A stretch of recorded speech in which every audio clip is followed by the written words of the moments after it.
Я приветствую вас, дорогие друзья, уважаемые гости и подписчики моего канала. Спасибо большое, что смотрите и, конечно, следите за нашими встречами. Со Снежаной Егоровой, она на связи. Снежана, приветствую вас. Здравствуйте, Александр, здравствуйте, друзья. Новости, конечно, плохие. Начинается, похоже, на том же месте в тот же час. 22 год, 10 октября. Это вот дата, когда начались удары по энергетике Украины и была лютая зима. Но на эйфории, на победных вот этих чувствах украинцы объединились вокруг вот этих блэкаутов и прошли это испытание. Интересно, что будет в этот раз, потому что 10 октября, 25 год, и мы видим, как левый берег, чуть-чуть правого, Свериденко выходит, говорит, мы все включим, не переживайте. Ну, в общем, очередная волна и очередное испытание для украинцев, которое вот тут уже возникает важный вопрос, пройдут они или нет. Поделитесь своим впечатлением об этом. И, ну, по сути-то ничего не предвещает какой-то сказочной развязки, какого-то хэппи-энда. Трампу не дали премию мира, а означает, что, ну, еще годик в таком режиме до следующей номинации, следующего вручения вполне себе нормально, да, будут воевать, и, кажется, вот эти силы, которые олицетворяют партию войны, глобалисты, европейцы, друзья Зеленского, союзники, ну так они себя называют, Украины, победили. Вы понимаете, Александр, конечно, Трампа можно пожалеть, даже можно ему посочувствовать. Вообще всем можно посочувствовать и всем можно пожалеть всех, потому что у каждого, как говорится, своя беда. Кому-то не хватает денег на молоко для детей, лекарства для стариков, и люди не знают, куда им бежать и как вообще завтра им жить. А у кого-то, знаете, сумочка за 450 тысяч евро не такая, не того цвета. Но ужас заключается в том, что мы вот уже годами об этом говорим.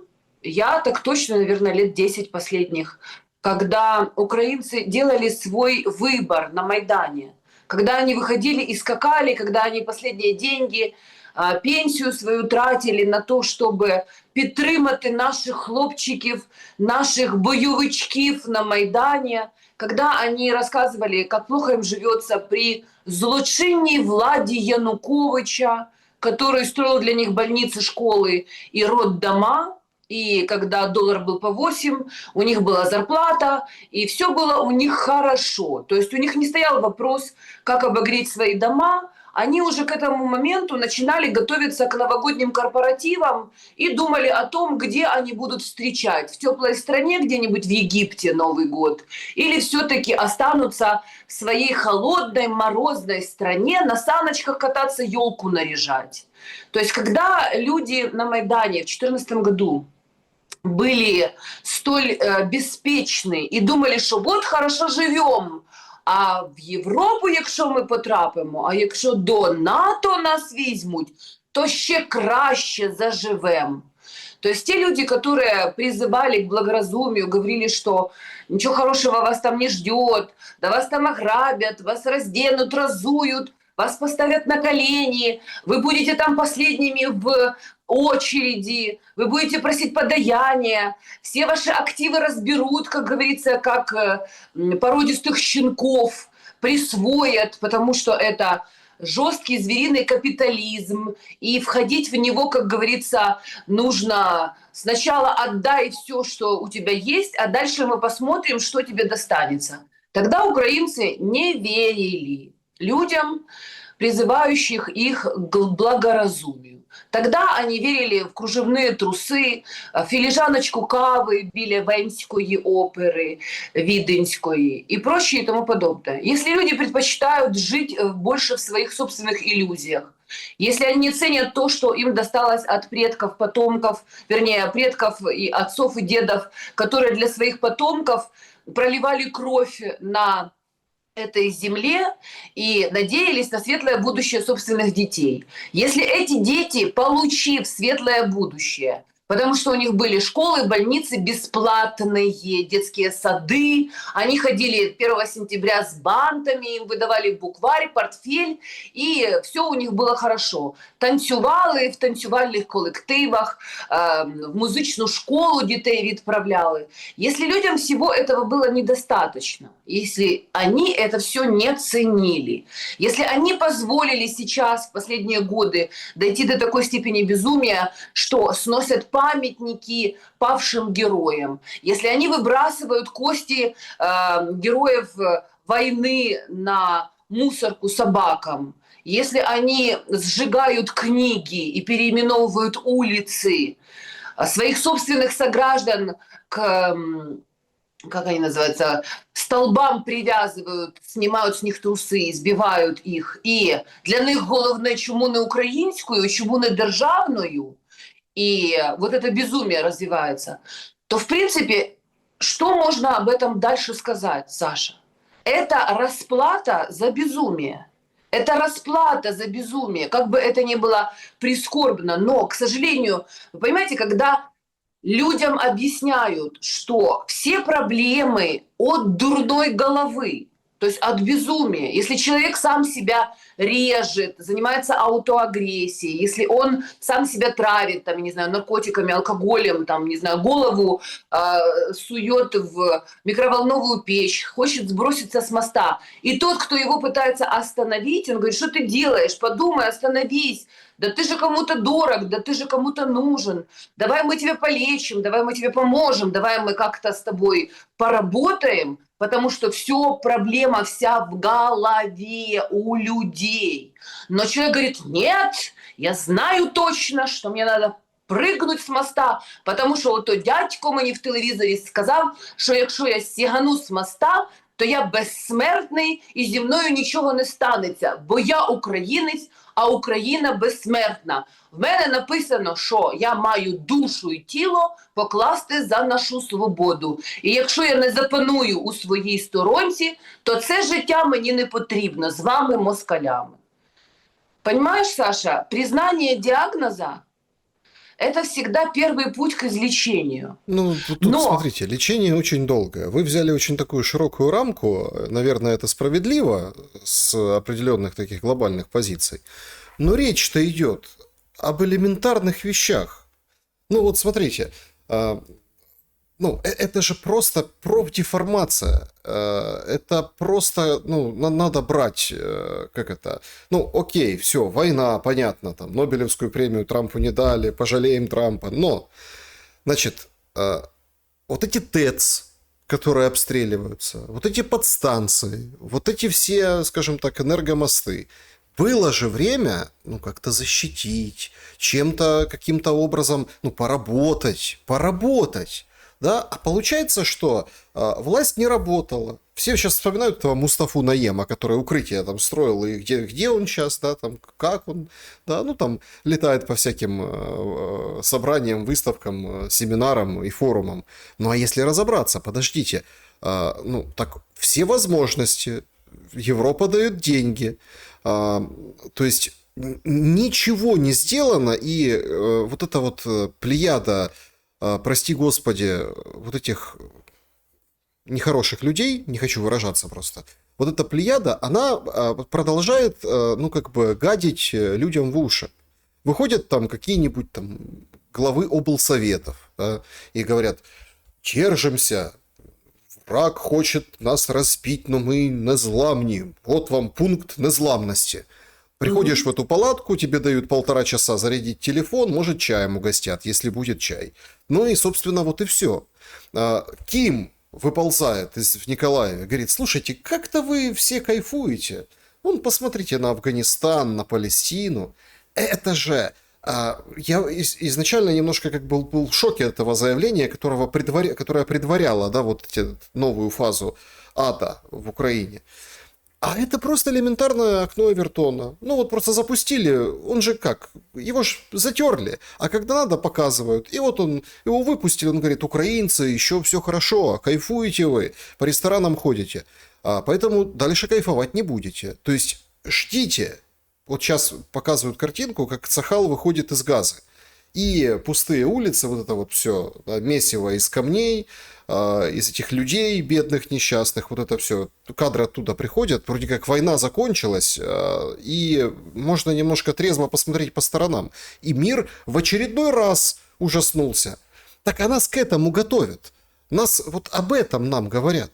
И, конечно, вот этот вот сегодняшний Эль Паис, сегодняшний номер, это просто... Ну, понятно, что интервью записывалось там вчера, позавчера, может, на этой неделе, может, раньше, и вышло в печатной версии, но когда гендиректор ДТЭК говорит, что нам будет тяжело, но Россия не сможет, мы подготовились, ну, разрушить нашу систему, и мы видим как бы этим же утром, когда выходит этот номер, вот этот вот коллапс и ужас, причем в самом Киеве. И дополнительный, последний штрих к вот этому всему идиотизму. Слушайте, а когда вот этот левый берег Киева, да, там, когда Киевская область, ой, как страшно. А люди живут в прифронтовых территориях в таких же условиях. Почему-то о них никто не печется и не кричит на весь мир, что ой, беда, беда. Вот только когда, получается, гром грянул, начал мужик креститься. Поэтому тут какой-то очень непонятный процесс. Надо, получается, что-то менять. А что-то менять, если уже, вот как вы сказали, приняли решение воевать. Так воюйте, так готовьтесь, так давайте. А то у нас как-то странно получается. Ты, значит, гниешь в окопе, да, а тебе по телевизору рассказывают всякие от барбершоплины, что ты недостаточно гниешь, и вообще скоро будет, как в Палестине, Афганистане. Вон туда смотри. Ты не смотри на там мои котлы новые, или там мой Range Rover, который я купил, девушке подарил. Ты смотри вот туда, на Палестину и на Газу. Что могут украинцы в таких условиях? Как известно, что могут короли? Жениться по любви однозначно могут украинцы, потому что они, как говорится, не короли. И по любви они привели себе на голову Владимира Александровича Зеленского, который не брал на себя функцию защищать украинцев. Он брал на себя функцию говорить об этом. То есть его сильная мышца – это ротовая полость. Он может говорить даже в коме. То есть это его профессиональное качество. Я так понимаю, что его регулярно держат в состоянии, знаете, таком близком к эйфории, то есть он там нюхнет, закинется чем-то, так, чтобы не сдох, там периодически, когда, видимо, большое количество допинга, его на промывку отправляют, приводят его в порядок, но так как его задача тусоваться, летать на всякие разные мероприятия, симпозиумы, вести какие-то переговоры, подписывать документы, спать, есть и периодически выходить в эфир. А сейчас, благодаря новым технологиям, можно выходить в эфир из любого места, из туалета, как говорится, из приемной, знаете, то есть откуда угодно он может выйти из эфира. Ему специально обученный человек, который рядом все время находится с ним, пишет вот эти духоподъемные тексты. То есть мы, в принципе, можем же с вами припомнить, что Владимир Александрович нам обещал сначала мир, потом он обещал процветание, потом миллиард деревьев он собирался посадить, потом была большая стройка, потом были везде самые лучшие в мире дороги в Украине, лучше, чем везде. Сейчас будет миллиард ракет «Фламинго», будут самые укрепленные укрепления, будет самая лучшая энергетика, будут самые красивые города, будут самые плодородные нивы, будут самые женщины, значит, доступные, наркотики дешевые, значит, казино будут самые красивые, и оттуда можно будет не выходить с утра до ночи. То есть, если люди верят в эти все сказки, если они по-прежнему вот эту лапшу, как говорится, на своих ушах накапливают и готовы голосовать за Зеленского, если они верят в телевизоре, где им говорят, а кто? Ну кто, кроме Зеленского? Ведь никто нам такую вообще красоту не расскажет и не покажет. Посмотрите, как нашему Зеленскому аплодируют. Посмотрите, какая Леночка Зеленская у нас красавица, скумбрия печальная. Посмотрите, какие они у нас молодцы. Мы же им верим. Но дело в том, что до поры до времени, и это, кстати, я даже не знаю, это хорошее качество или плохое качество Путина, он все-таки тот Леопольд, который все пытается договориться с мышами. То есть мыши сами себе вредят, они как ежики колятся, рыдают, но жрут все время этот кактус.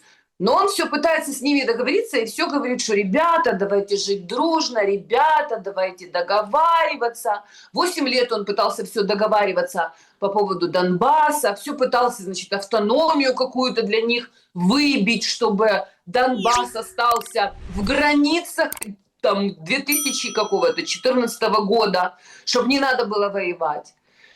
И когда он начинает воевать, он не воюет, как прекрасные евреи в Газе.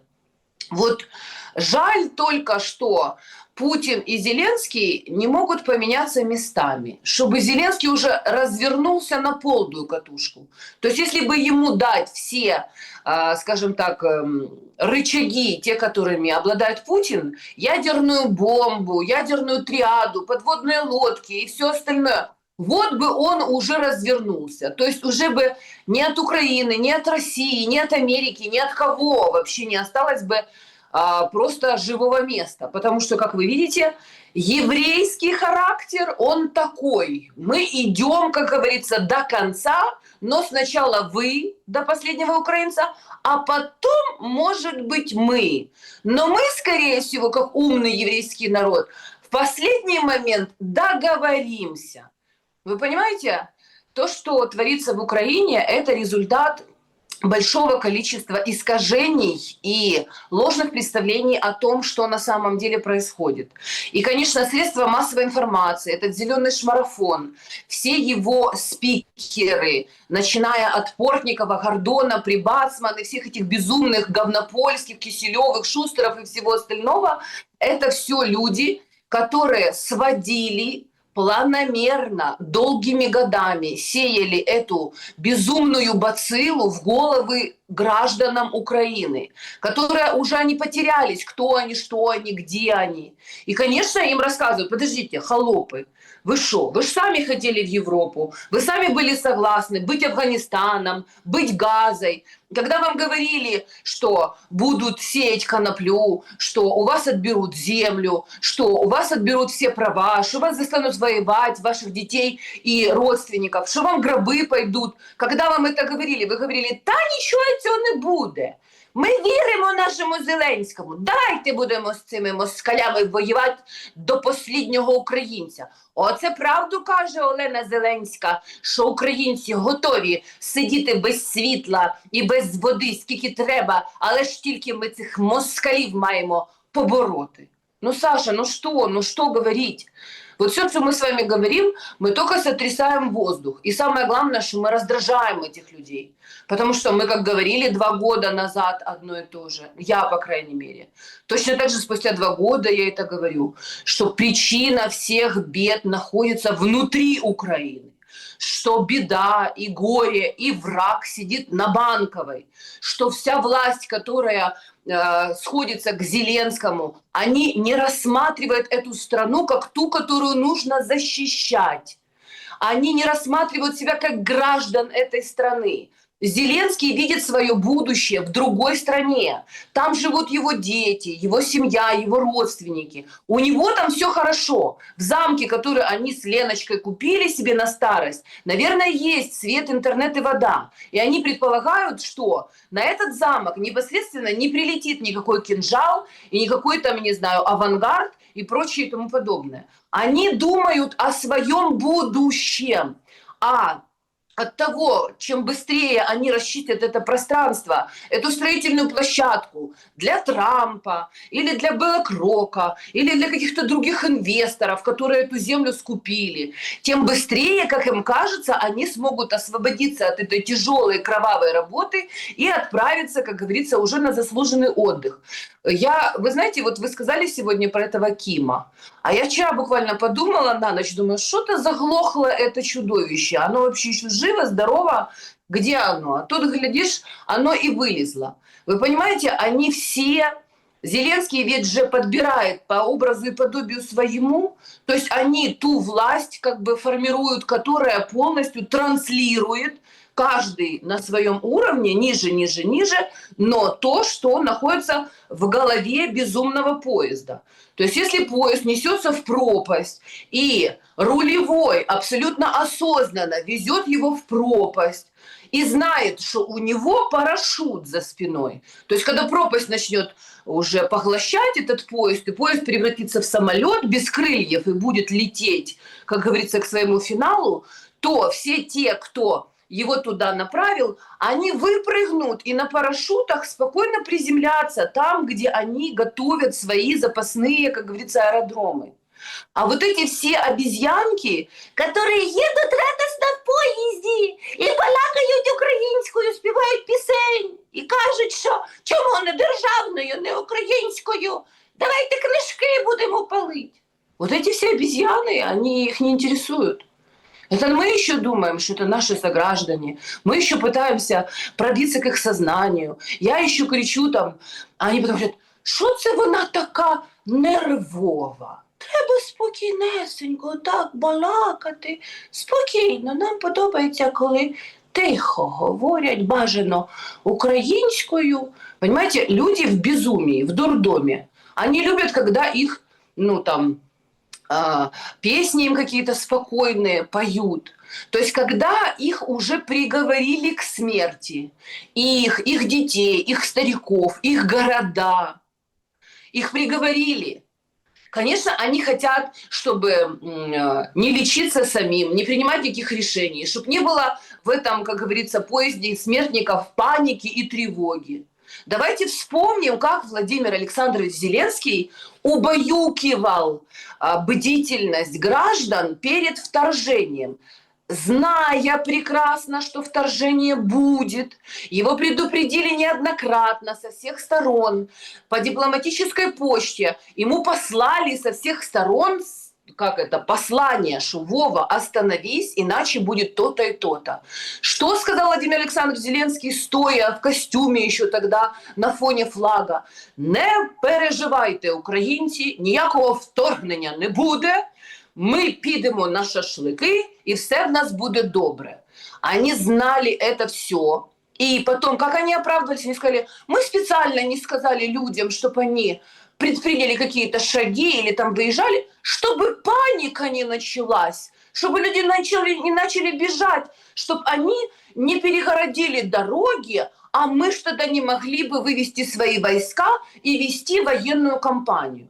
То есть, когда это ложь на лжи, просто нужно припомнить, как говорится, факты и понять, с кем мы имеем дело. То есть, это палач, надзиратель, аферист, вор и убийца этого народа, который это делает с удовольствием, потому что ему за это платят, он взялся за эту работу, он осознает следствие своих действий, заявлений и прочего, и он это делает уже 7-й год без остановки, а люди по-прежнему еще чему-то удивляются. В таком случае, я думаю, что они просто неизлечимы, Саша. Тут такой момент. Очень показательно, вот кажется, да, если не работают примеры там внутренние, там, если вы пытаетесь стучать, не можете достучаться, потому что проблема-то и основная ошибка, наверное, что мы как украинцы говорим об украинцах, но нужно же просто всего ничего поднять голову и посмотреть по сторонам. Хамас, Газа, договариваются. Да, тяжело, да, там сложно. Но выходит Зеленский и говорит, вот смотрите, Хамас и тот говорит о мире, а Путин нет.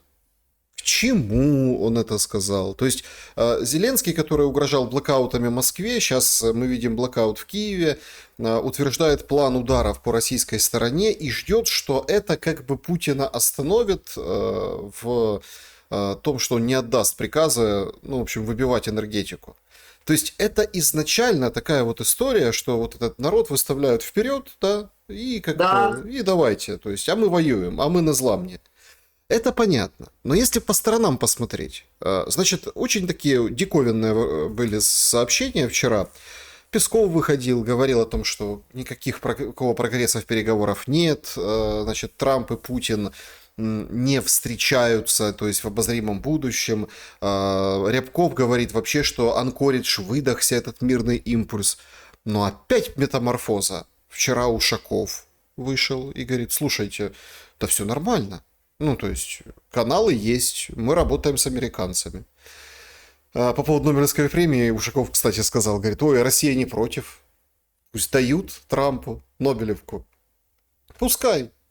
И смотрится это как-то иезуитски, и как-то с юмором. Ну все уже, в этом году не будет премии, понятно, там венесуэльская оппозиционерша получила. Но тут дело не в этом. Душанбе опять как откровение. Во-первых, Алиев встречается с Путиным. Причем мне очень нравится украинская аналитика, знаете, вот Путин оправдывался, унижался, вот это вот все, да, то есть, о, какой нехороший. А потом как-то вот появляются кадры, например, там, прощания Путина и Алиева, когда уже Алиев, ну, там, в верхней одежде, идет к своему кортежу, как бы его Путин провожает.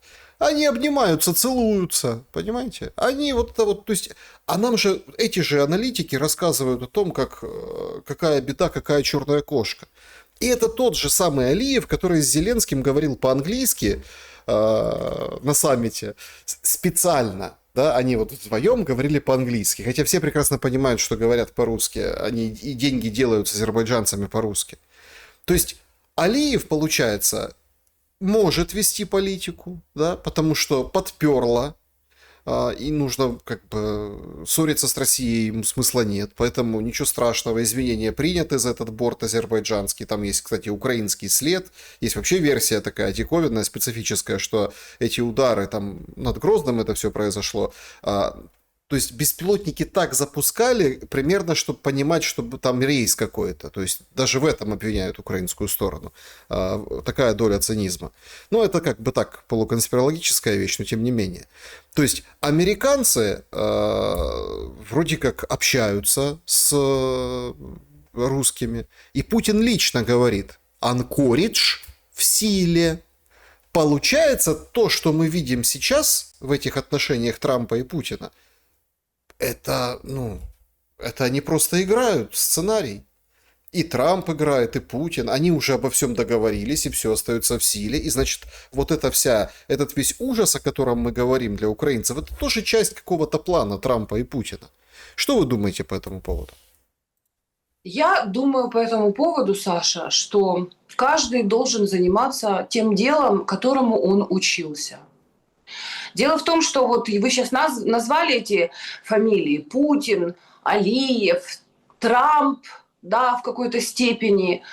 Трамп, конечно, не профессиональный дипломат и политик, но, в общем-то, он достаточно опытный уже политик, он уже однажды был президентом страны, то есть у него есть определенный опыт, он боролся за восстановление себя на этом посту. И, в общем-то, он уже как минимум, давайте посчитаем, 4+4 пропущенного срока Байдена плюс сейчас, но он уже лет там 12, да, занимается политикой всерьез, а до этого был успешным бизнесменом, который осуществлял большие проекты. То есть это большие проекты, которые были направлены на строительство.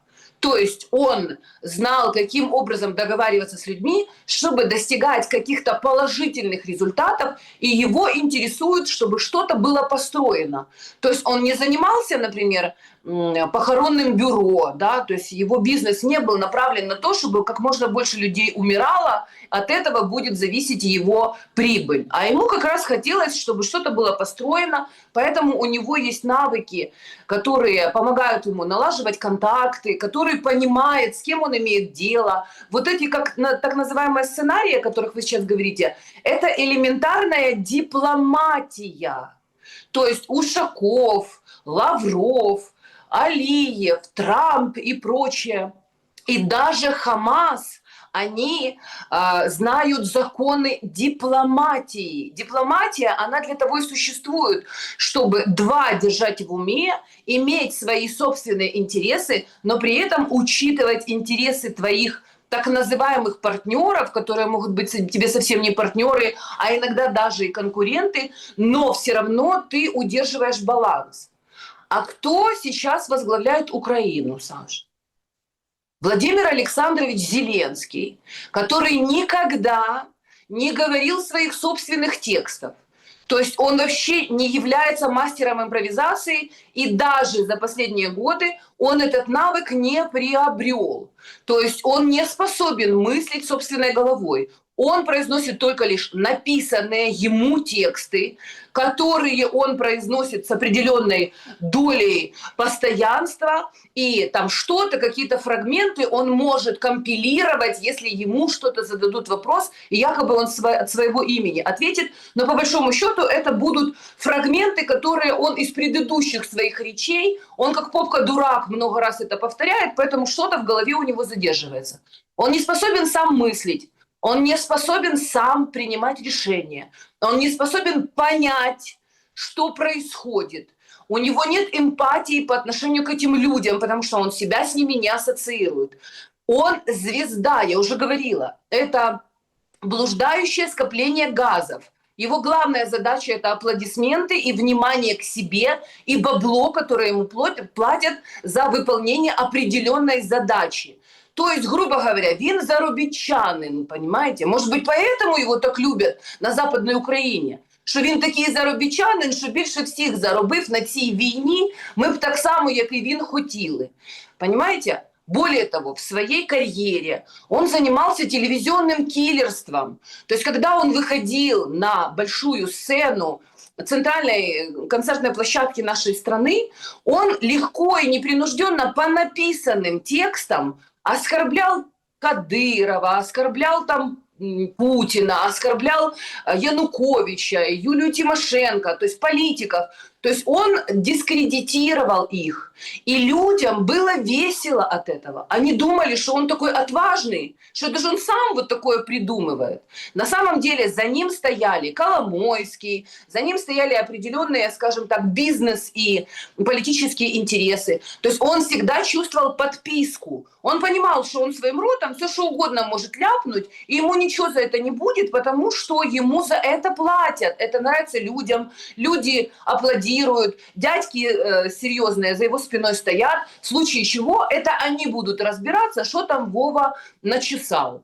И он продолжает то же самое на посту президента страны, это только так называется. Он является полностью острием войны, которую Запад объединенный ведет с Россией.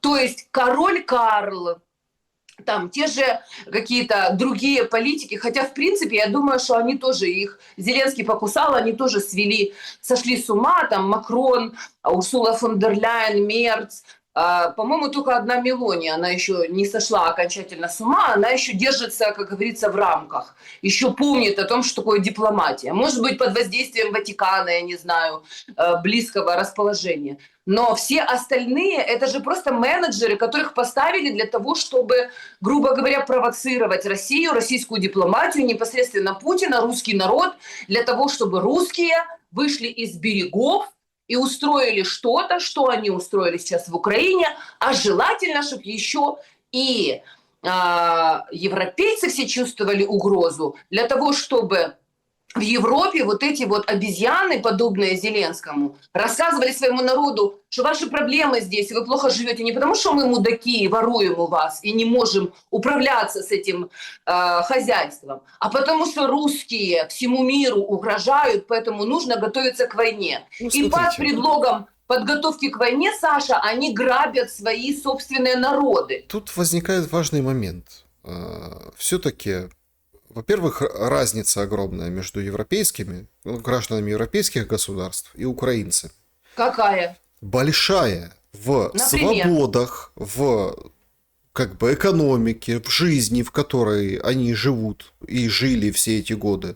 То есть Украина 30 лет, да, какой была, и условно там Европа, которая объединилась, которая там какие-то ценности продвигались. Я согласен с тем, что лидеры, может, и мельчают, но с народом так, как с украинцами, не получится. Получится, Саша.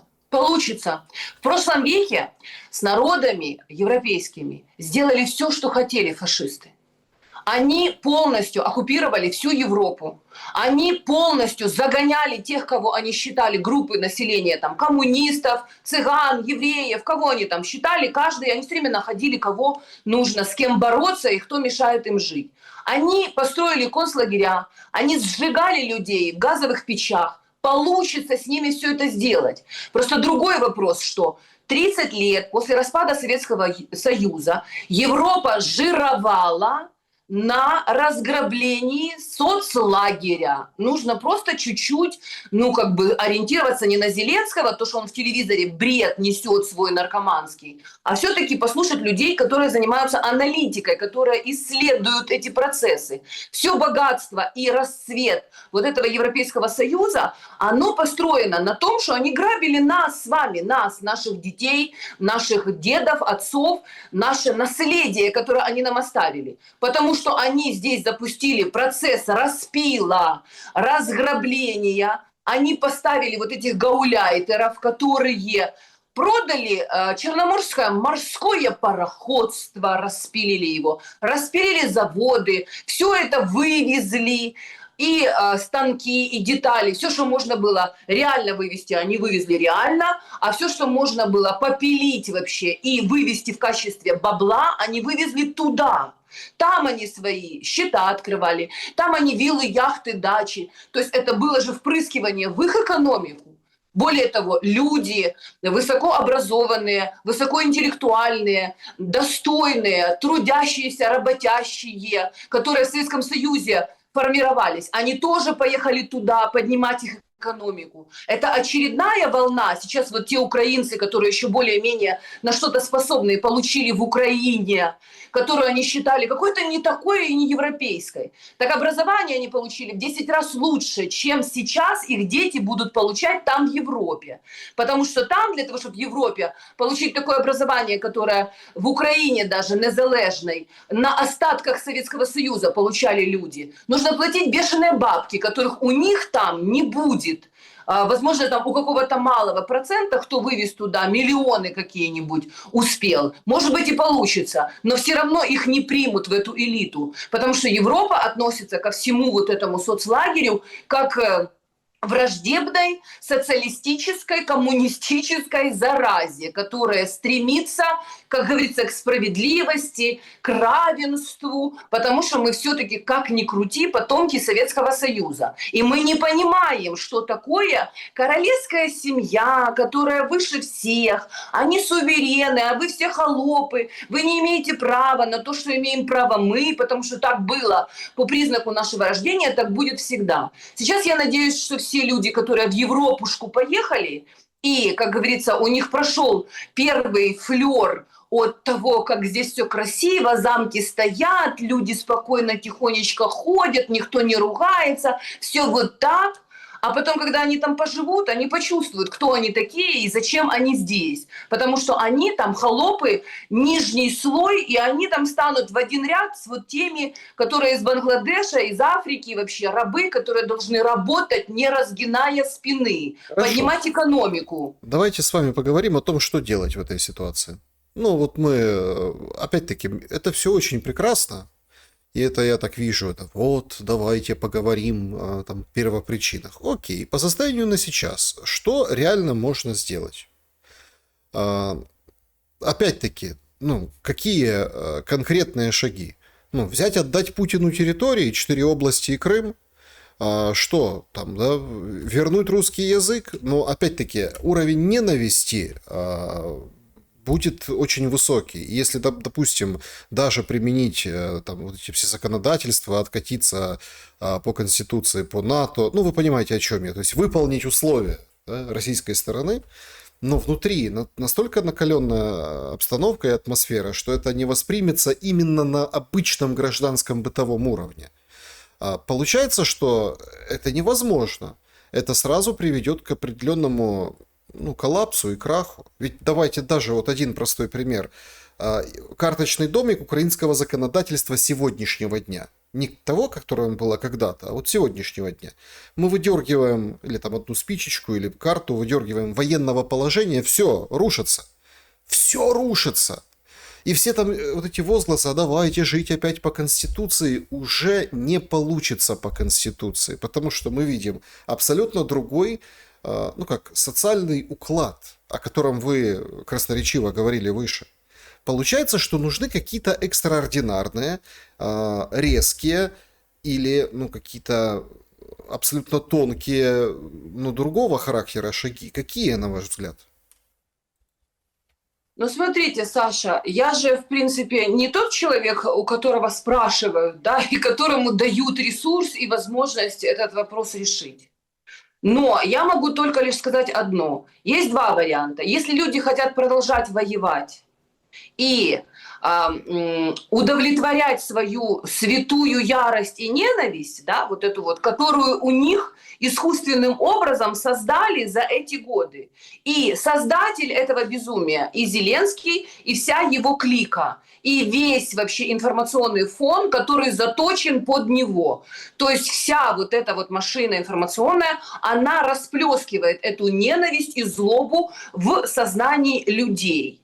Я вам хочу сказать, Александр, что с высокой степенью вероятности я уверена, что в Украине есть огромное количество людей, которые совершенно спокойно вообще примут русский язык обратно и ждут того, чтобы опять начались нормальные процессы. Хотите вы на украинском говорить? Говорите. Мы хотим на русском, мы хотим говорить на русском. Это наш родной язык.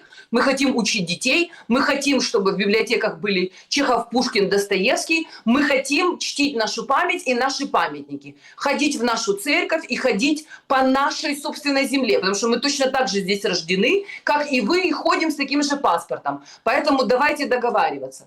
То есть таких людей, я уверена, большинство. Но они не представлены в парламенте, во властных структурах, они не представлены в информационном пространстве. Они выжигаются каленым железом, они предаются репрессиям, гонениям, и, соответственно, они сейчас находятся, как говорится, на нижней ступеньке этого безумного дурдома, который горит синим пламенем, а все думают, что же делать, как же тушить, как же тушить. Нужно вспомнить, Александр, что 8 лет до вторжения 22 года Путин пытался договориться для того, чтобы урегулировать мирным путем, дипломатическим путем, когда могли обниматься и встречаться, и за руку друг другу жать президент Украины, президент России. Что делали русские? Они слушали своих белых господ, которые их постоянно подогревали и все время устраивали провокации. Так вот, я хочу сказать, Саша, что если украинская власть или украинский народ, это, в принципе, я не знаю, это разные вещи, мне кажется, все-таки, не поймут, что русские настроены серьезно, и когда они говорят, что каждое следующее предложение будет хуже, что разве Путин хотел Херсонскую область? Он хотел вообще там, например, Запорожье захватывать? Он планировал на Днепропетровск идти? Он не планировал этого всего делать. Но украинская власть постоянно испытывает, как говорится, терпение русских. Так если не хотят потерять всю Украину, Зеленский говорит, приезжает на любой симпозиум, саммит и говорит, Путін хоче всю Україну завоювати, тому ви маєте нам дати хаймарси, томагавки і ядерну бомбу, щоб ми довбанули по тому Кремлю. Он не хочет завоевывать Украину, не хочет, он не хочет убивать всех украинцев. Вот этот бред, когда в начале войны говорили, що ось росіяни прийшли нас всіх вбивати. Если бы они пришли вбивати, полетели бы сразу самолеты и бомбили бы машины, которые стояли от Киева до ЧОПа вообще в очереди на пересечение границы. Они не хотят убивать. Они не хотят завоевывать Украину, они не хотят ее оккупировать. У них нет ресурса для того, чтобы поставить везде своих гауляйтеров и держать в страхе этот концлагерь, который уже создала украинская власть. Поэтому вы когда говорите карточный домик, вытащим Зеленского, боже, и все обрушится. Нет, вы не передергивайте мои слова, я сказал, вытащим военное положение. Нет, я поняла, что вы сказали, это я, безусловно, утрирую. Смотрите, Зеленский, тут я как бы с вами солидарен в этом отношении, но меня интересует другой момент, важнейший.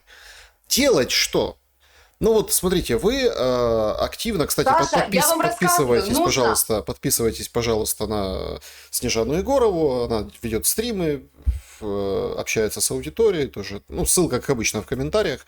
Вы, например, смотрите, очень там интересный у вас был стрим, вы как бы обсуждали Собчак и Арестовича, да, то есть и люди как бы комментарии, в общем, там, это было интересно. Но вот если отмести вот эту всю мишуру и эмоции, ведь там что в этом интервью, да, смысл какой?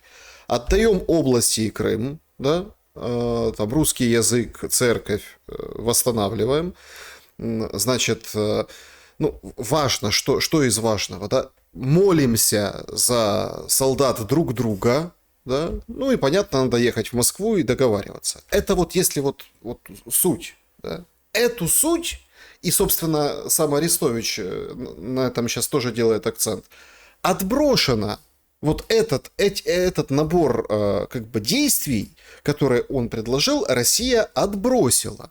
Понятно, что Арестович Нет, Саша, это никто, неправда. понятно, что там он никого не представляет, имеется в виду, что он не президент, не премьер, Да, не... Понятно. да. Но сама идейная конструкция, получается, ее как бы отмели, потому что там еще его международный розыск объявили. То есть мы же видим эту реакцию обратную.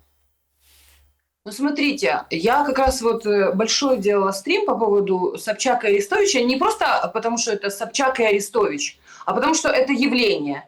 То есть это как бы на каком-то непредставительском уровне, скажем так, да, то есть ни Арестович, ни Собчак не принимают окончательных решений. Но они встретились как бы в открытом доступе и обсудили позиции, скажем так, одной страны и другой страны, не представляя их официально. Но не был отброшен именно тот план, который провозглашал Арестович. И я сказала, что Арестович был максимально честен. Он говорил правильные вещи, которые, возможно, могли бы привести на сегодняшний день к стабилизации вот этой ситуации, а в дальнейшем, возможно, и к улучшению взаимоотношений, которые, безусловно, не могут улучшиться, если не проводить работу с двух сторон. Был отброшен сам Арестович. Понимаете, ужас заключается в том, что сам Арестович настолько себя дискредитировал вот этими своими переобуваниями, на чем все время акцентировала ему внимание, клевала ему в темечко вот это вот Собчак. И говорила, как вам можно верить, если вы вот тогда говорили это, потом говорили то, а потом в конце программы уже было написано, что уже даже интервью не вышло, а он уже опять поменял свою позицию. Тут дело в том, что кто это будет говорить, с какой позиции это будет происходить. И в том-то и дело, что мы видим, что власть украинская, она полностью преступна по отношению к народу. Причем все по списку, начиная от Зеленского и всех тех, кто вокруг него, обогащается на этой крови, не видит себя внутри этой страны в дальнейшем. Плевать хотели на защиту, только лишь призывают войну, горе и беду. И потом они убегут отсюда. И все остальные, кто в этом парламенте, вся старая вот эта вот межпуха, все эти Тимошенко, Порошенко, всякие разные Бойко и прочее и тому подобное, чем они лучше? Они являются предтечей Зеленского, и если он уйдет, а они займут его место, они будут продолжать дело Зеленского. В том-то и дело, что украинскому народу сейчас не на кого опереться. У них нет представителей адекватных власти, которые готовы идти и договариваться. Вспоминать, что такое дипломатия, и как можно, предъявляя претензии в разумном каком-то ключе, все-таки потом, даже если ты не получил стопроцентно желаемого результата, все-таки здорово, прощаться, обниматься и, как говорится, продолжать контакты. В том-то и дело, что Украина сейчас находится в пике жестчайшем. И вопрос только в том, где мы остановимся. Потому что это адская воронка, которая затягивает все больше и больше. Гробов будет все больше, смертей будет все больше, страданий будет все больше, и поводов рассказать, какие ужасные русские, все больше. Я надеюсь, что в России тоже это понимают. И как раз вот этот Леопольд, который все время пытается договориться с мышами, он им и говорит, что, друзья, остановитесь, меняйте свою риторику, меняйте вообще свои какие-то представления о мире. если вы хотите жить, выживать, если вы хотите, чтобы ваши дети вообще как-то выжили, и чтобы люди, которые сейчас убежали и ждут за пределами страны, что, возможно, они могут вернуться к своим старикам, к своим могилам. Ты что, не знаешь, Саша, сколько разорванных семей? Старики сидят в Украине, а их дети, например, там, со своими детьми, которые их защищают, они сидят за пределами страны и не могут к своим матерям, старикам, отцам приехать, даже похоронить их, если старики уходят, потому что по определенным причинам им закрыты границы. В том-то все и дело, что нужно складывать оружие. Но кто сейчас из власти, находящийся внутри Украины, к этому призовет людей? Кто вообще тот смелый, кто скажет, что пока мы не сложим оружие, мира не будет. Пока мы собираем донаты на ВСУ и дроны, мира не будет. Когда вы просите все больше оружия и вооружаете людей насильственным путем, вы прям ловите их уже на улицах и все равно ему в зубы даете берданку, мира не будет. Поэтому необходимо принять эти условия. То, что сказал Арестович, это минимальное необходимое условие. Уже те области, которые вписаны в Конституцию России, русский язык и православная церковь, это минимально то, что должны по Конституции Украины выполнять граждане и власти Украины. Но у нас Конституция на паузе, у нас не работает Конституционный суд. Поэтому людям нужно понять, кто враг. Он сидит внутри. Внутри запускаются все эти деструктивные процессы. Они запускаются в интересах тех людей, которые сидят на Банковой, которые набивают собственные карманы и не гуманитарные какие-то обозы формируют, чтобы людей спасти, которые, например, едут внутрь страны, чтобы обеспечить их жильем, едой, детскими садами, поддержкой медицинской. Хоть раз вообще мы услышали, что массово вообще организовано какой-нибудь выезд, и люди там получили какую-то поддержку от государства. Пришел Зеленский и сказал, вы держитесь, вам как-то там помогут. Есть люди, они вам там помогут когда-нибудь. А я хорошо выгляжу, свет нормально на меня поставлен. Все правильно сказал? Молодец, Володя, отлично. Все, пока я поехал, меня там Урсула фон дер Ляйен ждет где-нибудь в Брюсселе. У него есть свет. У него есть свет в Верховной Раде. У него есть свет в самолете, в котором он летит. Нет, Снежана, вот тут вы как раз вот и дали маху. Сегодня распространили фото. Значит, там же как? Удар, левый берег, да, и часть правого берега. Там Печерский район. Там развернули уже палатку. То есть все примерно понимают, центр, да, вот этот центр принятия решений сегодня пострадал. Сегодня запечатлели, как к парламенту подъехала водовозка, ужасающая красного цвета, причем советская.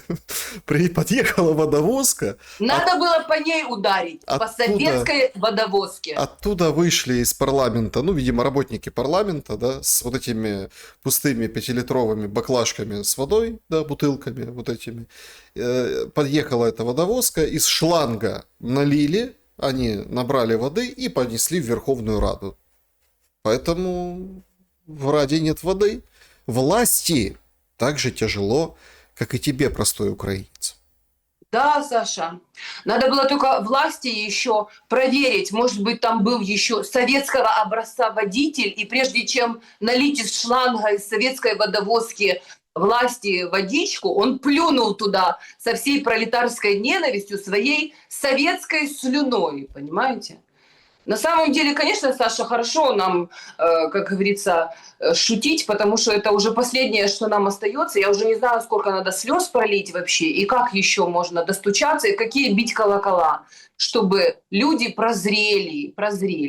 Но вот вы когда спрашиваете у меня, что нужно делать, я считаю, что в первую очередь нужно арестовать всех тех, кто с зеленого шмарафона все время раздувают эту ненависть, и вот эти гробы смерти и обвинения в сторону России и треклятого Путина шлют с утра до ночи с экранов телевизора.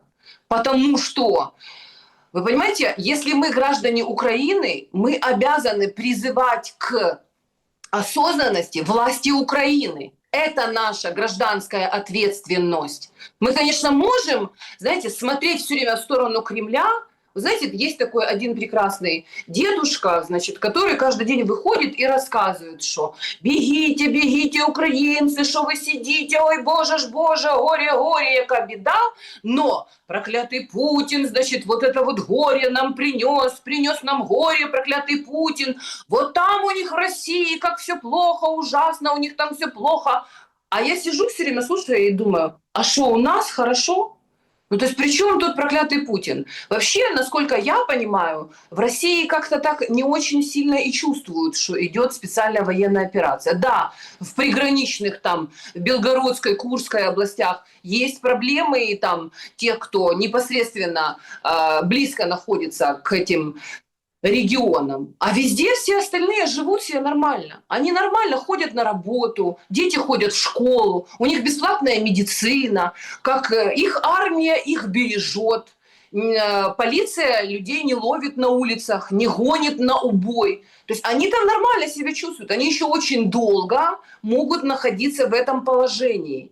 И они смотрят на украинцев, которые в безумии, я не знаю, зачем им нужно, для того, чтобы Кремль горел, чтобы танки ехали. Вот эта идиотка же полностью дура эта ненормальная Соколова, которая сидела с этим Залужным недоделанным, который английского языка не знает, но почему-то он в дипломатическом корпусе находится. К разговору о том вообще, какая у нас українська дипломатія.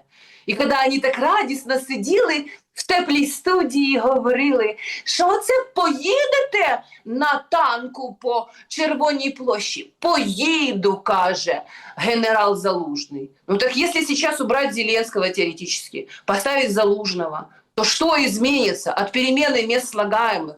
Потому что это одна и та же преступная группировка, это одна мафия, которая ведет украинский народ на убой, льет украинскую кровь вообще, продали землю.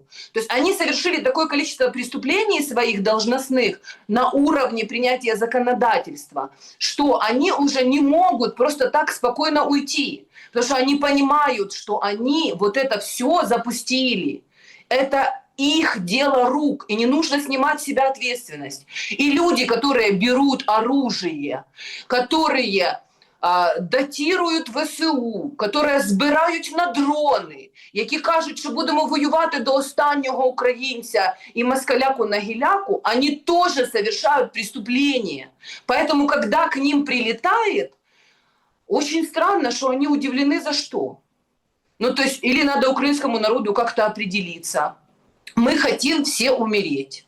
Это вот то, за что меня распинали еще до всех этих событий. Когда я говорила, почему у украинского народа вот этот суицидный, понимаете, какой-то настрой на жизнь. То есть они чомусь хочуть помирати. То есть человек, который идет на фронт, мы сейчас не берем тех, кого ловят просто как собак и отправляют без их ведома, а те, которые идут и хотят убивать. Но, значит, у человека есть какой-то внутренний потенциал, какое-то недовольство, и он хочет это вылить, эту агрессию внутреннюю на кого-то другого. Но когда ты идешь убивать, взял оружие, ты должен быть готов к тому, что и тебя убьют. Просто, вы понимаете, Саша, Путин, ну, вернее, вот российская армия под его руководством, там, я не знаю, и вообще русский народ, они очень гуманно воевали до этого момента. И регулярно говорили, что мы не воюем с вами, мы не хотим убивать украинский народ, мы не планируем оккупировать всю Украину. Мы хотим с вами договориться, чтобы вы не строили натовскую инфраструктуру, чтобы вы не распродавали землю, чтобы вы здесь не растили нацистов, чтобы вы вот это все не наворачивали у нас тут под боком, потому что это наши границы, вы наши соседи, и если мы будем чувствовать от вас угрозу, то мы, соответственно, будем действовать военно-техническими методами. Говорил об этом Путин лет 15, наверное. Как попка-дурак он это повторял. А все такие сидели, смішно, що там той Путін каже, та що він там зробить, та що він воювати з нами буде, чи що, такого не буде. Ми будемо робити, нам своє робити. Ну от, Знаешь, как в этой притче про волки-волки. Мальчик кричал «волки», прибежали раз спасать, другой раз прибежали спасать. А когда волки на самом деле пришли, уже спасать было некому. Так кто должен себя спасать? Украинцы должны сами себя спасти, но для этого, для начала, им нужно понять, где сидит их враг. Он внутри системы, внутри государственного руководства, на вершине горы, на Банковой, которая ненавидит все советское, но при этом все вот это советское, что стоит денег, они прибирают к рукам, кладут в собственные карманы, и это уже советским перестает быть. И почему-то советская... Вроде как не советские эти... Тягач был вроде как... И вроде так покрашена новая... Может, даже не советская водовозка была. Советская. Но подтянули биотуалеты к рабочему месту Свириденко. Причем, знаете, так же это делают, прям, чтобы вообще никто не догадался. То есть, вот смотрите, биотуалеты прям едут к Кабмину, власть будет ходить в биотуалет, но все равно продолжит работу. Верховная Рада водичку набрали, чтобы было там, да, чем смыть условно, чего как бы... То есть, вот в таких лишениях сейчас происходит. Мол, вы держитесь, и мы будем держаться. Чтобы точку поставить. Саша, а вот скажите мне, к людям, к каждому дому многоквартирному в миллионном городе, многомиллионном, подвезут биотуалеты. К каждому дому приедет водовозка.